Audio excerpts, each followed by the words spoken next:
Isang mapagpalang araw sa ating lahat mga kapatid. Ang aking pambabasahin para sa ating daily devotion ay nasa Psalms chapter 94 verses 1 to 6. O Panginoon, Ikaw na Diyos na kinauukulan ng paghiganti. Ikaw na Diyos na kinauukulan ng paghiganti. Sumilang ka. Bumangon ka, Ikaw na hukom ng lupa. Ibigay mo sa palalo ang paghiganti sa kanila. Panginoon, hanggang kailan ang masama? Hanggang kailan magtatagumpay ang masama? Sila'y dumadaldal, sila'y nagsasalita na may kapalaluan. Lahat na manggagawa ng kasamaan ay nangagmamalaki. Kanilang pinagwawaray-waray ang iyong bayan, O Panginoon, at dinadalamhati ang iyong mana. Kanilang pinapatay ang bao at ang taga-ibang lupa at pinapatay ang ulila. Amen. Purihin ang ating Panginoon sa pagkabasa ng kanyang mga salita. Magandang araw po sa ating lahat. Ang bahagi ko po Psalms chapter 94 verse 7 to 12. Madalas na sinabi, hindi kami pansin ni Yahweh. Hindi kami nakikita ni pansin ng Diyos ni Jacob. Unawain ninyo bayan, kayo ay kulang ang isipan. Hanggang kailan pa durunong kayong mga taong mangmang. Itong Diyos na lumikha nitong ating mata tainga. Akala ba ninyo bingi at hindi makikita? Sa lahat ng mga bansa, di ba siya ang hahatol? Di ba siya ang guro nila pagkat siya'y ang marunong? Bakit ni Yahweh mga plano natin baluktot katulad na lang ng hininga, madaling malagot? Mapalad ang mga taong tumatanggap ng parangal. Sila'y sa iyo'y tumatanggap ng turo sa kautusan. Amen. God bless po sa ating lahat. Muli po ay sa mapagpalang araw po sa ating lahat ay babahagi ko po ngayon ay matatagpuan sa Book of Psalms chapter 94 verses 13 to 18. Ang sabi po dito, pagkat sila'y magdaranas ng kapahingahan, hanggang yaong masasamay mahulog sa kanilang hukay. Mga lingkod ni Yahweh ay hindi niya iiwanan, itong mga hirang niya ay hindi niya tatalikdan. Mababalik sa matuwid ang ganap na katarungan. Diwang ito ang susundin ng tapat ang pamumuhay. Sino kayang kakampi ko sa pagbaka sa masama? Sino ngayon ang babaka sa masama nilang gawa? O Yahweh, kung ako nga ay hindi mo tinulungan, akin sanang kaluluway naroon na sa libingan.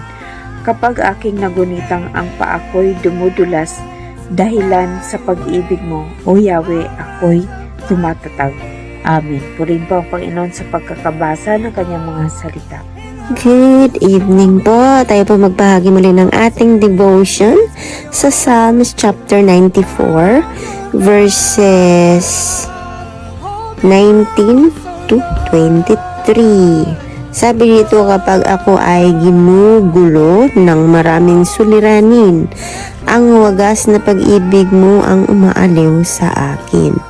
Sa iyo ba ay papanig mga hukom na masama, na ang laging kapasyahay ang hatol na hindi tama? Sama-sama silang lagit ang matuwid ang kalaban. Ang hatol sa walang sala ay hatol na kamatayan. Ngunit ikaw, O Yahweh, ang sa akin nagtatanggol. Ikaw na aking Diyos, ang matibay na kanlungan. Sa masamang gawa nila ay Diyos ang gaganti. Lilipunin niyang lahat pagkat sila'y di mabuti. Ang wawasak sa kanila ay ang Diyos na si Yahweh. Purihin ang Diyos sa pagkakabasa ng kanyang mga salita. Parang reality ito, no, na ang dami-dami kong alalahanin. Ang dami-dami kong mga problema, dami kong suliranin na dumarating. Pero kapag inilapit ko ito sa Panginoon, napapalakas niya ako. Kapag nababasa natin yung mga pangako ng Panginoon sa Biblia, lumalakas tayo. Kaya dapat talaga, no, mahalaga na may nalalaman tayo na salita ng Panginoon para mapalakas tayo ng ating pananampalataya. Hindi tayo malugmok lang doon kung ano man yung mga trials na dumarating sa atin. Kasi ang salita ng Panginoon ay talagang may kapangyarihan yan. Kaya kung lagi nating pinupuno, pinagnilayan yung kanyang mga salita, hindi tayo basta-basta madadala sa mga problemang ito. Kasi mayroon tayong hawak ng salita ng Panginoon. Basta tandaan talaga natin na sa bawat maling desisyon may kaakibat na kaparusahan. Laging may consequence. Kaya mas piliin talaga nating magdesisyon ng tama na ito ay naaayon sa kalooban ng Panginoon. Hayaan natin sila mga gumagawa ng karumaldumal, mga gumagawa ng mga hindi maganda sa kapwa. Kasi sa huli, tayo pa rin naman talaga ang makinabang nito ng mga gumagawa ng tama dahil nagpo-produce talaga ito ng mabuti. Nagpo-produce talaga ito ng tama. Tama pa rin ang resulta kung tama talaga yung pipiliin natin, no? Si Lord pa rin ang maghusga sa huli. Ito lamang po.